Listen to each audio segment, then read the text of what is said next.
28 minutes for the Q&A session. So I'd like to prioritize members of the audience if they would like to retype or recopy their question into chat, give you the opportunity to ask your question or re-ask your question.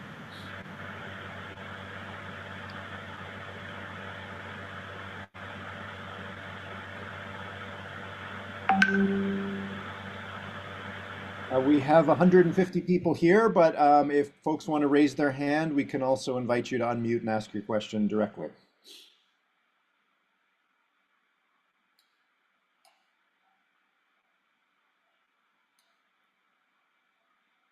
Maybe I can start maybe with a question. Please do, Kaspar. Thank you. I hope it's okay to ask a question of a very practical nature. Tania, thanks a lot for your presentation. Very impressive. I was wondering what kind of materials have you used for your eversion robots, in particular the ones that are crunched up and then are unfolding from the basket that sits at the tip? Yeah, thanks for the question. Yeah, for those ones in particular, we were actually using Dyneema was the material. And so for the ones that we were scrunching, but we've been moving more and more towards just using things like TPU. It seems to work quite well in general for scaling them down. We used to use more synthetic like fabrics on nylon and other things, but it's quite hard to make them reliably at the small scale we found. And the thickness really makes a big difference. So the thinner the material, the scaling laws work much better for growth as well. Yep, that's also our experience yeah, the thinner the better. Yeah, thanks a lot. Along those lines, I have a question for both Tania and Kaspar about everting robots. Obviously, a huge structural challenge here. Is there any work in either of your labs or that you know of in terms of local closed loop control? So a sensor that's everted at the tip and somehow modulates bending direction. How do you go about trying to close the loop on control in these kinds of systems? Okay, shall I start? Yes, we have done some work. So the earlier work was camera based, and I mean we were cheating a bit because we were observing the robot in free space, so maybe not wouldn't work inside the colon. But for example, in applications like the radioactive environments, remote larger areas where you want to scan an area, that could be applicable. And so there we have used the camera to close the loop. So effectively observing the position of the eversion robot and use that to then control the pressure appropriately that we are using to move the robot forward. But also we were looking at the pressure that you would need to make it bend. So we have used mainly integrated pouches that can be inflated and allow us then to move to achieve a lateral movement. Tania, any thoughts? Yeah, no, I think this is a great question. I think we mentioned the challenge with integrating sensors into these types of systems, but we've done some work with actually integrating a permanent magnet at the tip of the robot and then using external sensors to sense the location of the magnet. And through that, localizing the tip, the magnet will stay at the tip the entire time if you use this ring magnet, and then using that to close the loop for control. Very, very cool. Thank you very much. So I see in my chat queue here, Nick Wilkinson has a question for Thrish. Nick, if you're able, do you want to unmute yourself and just ask your question verbally?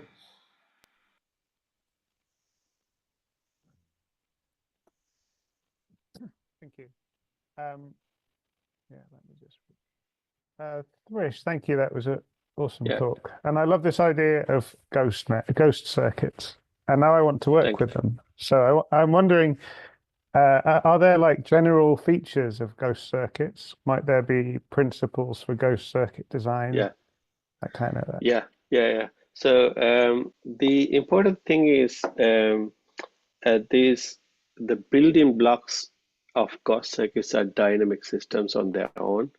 So when one perturbs the other, they exhibit some behavior, they emerge, and then the reaction gives another reaction. So that all these interactions emerge and then settle down in a very synchronized kind of a bigger circuit. So that is why I call it a ghost. Is like it is not to be seen at the beginning. So it is seen at the end of the dynamic process. So it emerges, and then certain conditions are required for it to emerge. And then if the conditions are not there, they just dissolve. So basically, you can shut down the conditions by stiffening the body, for example. So you just turn it off, right? So, and then the circuit disappears.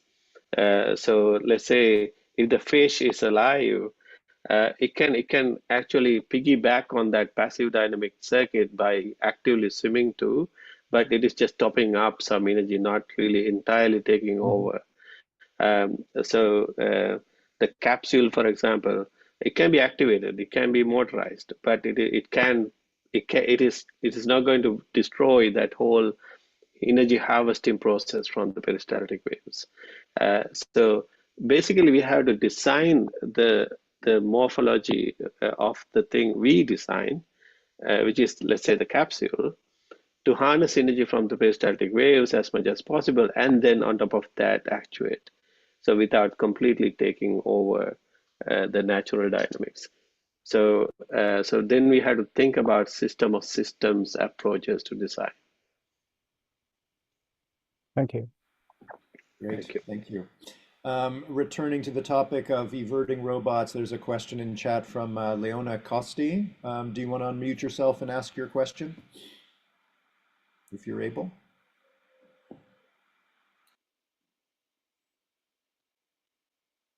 There's no microphone at their side. Okay, I will ask your question for you. You were wondering if there is an alternative to pneumatics in these systems. At the Space Agency, we would like to use them for Moon's lava caves, but pneumatic on the Moon is prohibitive. How do we tackle this problem? Yes, yes. We also, for some medical applications, same thing. You don't want to use pneumatics. So for our endovascular robots, for example, we've used water, saline for the working fluid.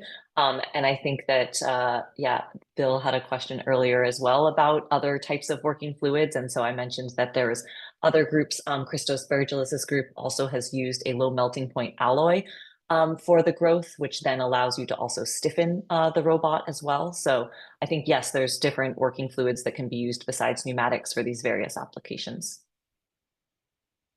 Just checking, is it because of air, oxygen that is not working on the Moon? I'm asking because I'm also in discussions with colleagues interested in creating soft inflatable structures that could be used in space, so in vacuum, to, for example, capture space debris. And they have not, voted against using pneumatics. If it's the oxygen, what about CO2 on the Moon?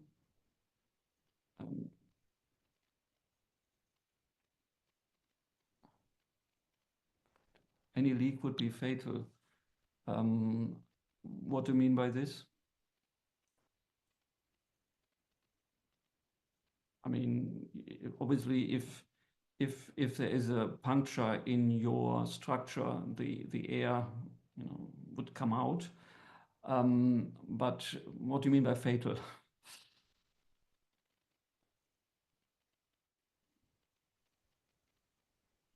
The pressure difference is so great that even if no puncture, it can be really disrupted. So the robotic structure might be destroyed, or definitely will lose its function. But the pressure difference might, I mean, we can also turn it around, you know, on ground where we have air, atmospheric pressure, we need to actually pressurize our structures more than might be required on the moon or in space. So yeah, I would think there are also options if you use air on the moon or in space. Okay, thank you. Bill Langton, I know you had a couple of questions in chat, but please feel free to re-ask them. So this was a question for Tania, and she did answer it sort of privately, but maybe we could discuss it widely. It was an idea that in plants, the plant mostly grows from the tip, and I was wondering if there was some way of using that analogy within the soft robotics with the tubes extending, whether there was some way of supplying material to the tip, which could then become in some way incorporated into the tip and grow further. I think Tania had some ideas about this being tried in some cases. Yeah. No, Kaspar, go for it. What comes to my mind is work by Barbara Mazzolai from SSSA in Italy. In a nutshell, they have put a 3D printer at the tip of a robotic structure, and by printing the tip again and again on top of the existing tip, you effectively can achieve growth, which is similar to the way plants are probably doing it to some extent. So that's the kind of work I know about. But would that be suitable for Tania's application, where she wants to do this for surgical applications?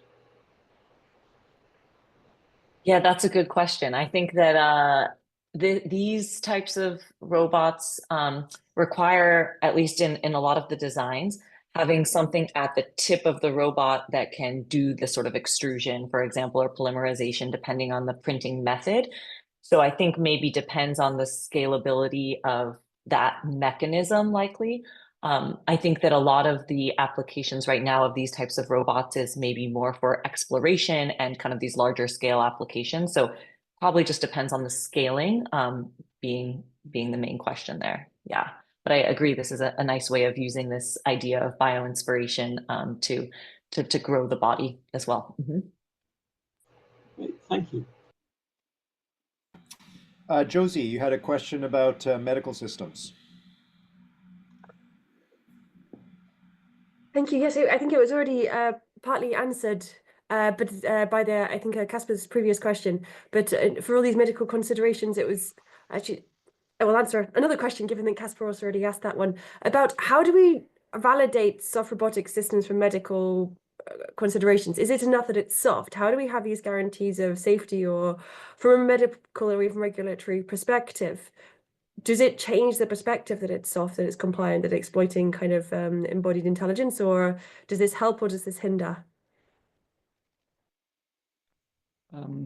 So I would say the relevant bodies don't care whether something is now called soft robot or not.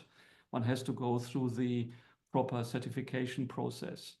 And yeah, one has to satisfy relevant safety requirements. And they are quite stringent, especially if you create systems that are mechatronics or have electronic components in them. So maybe there we have a slight advantage, because most of the systems we are working with are just mechanical structures, and we are pumping air inside, so no electronics, no computer inside the body at least. So from that perspective, maybe a slight advantage. But another aspect, just quickly to mention, everything you want to put inside a human body needs to be biocompatible. So you have to choose your materials in a way that it is not harmful for the human body. Yeah.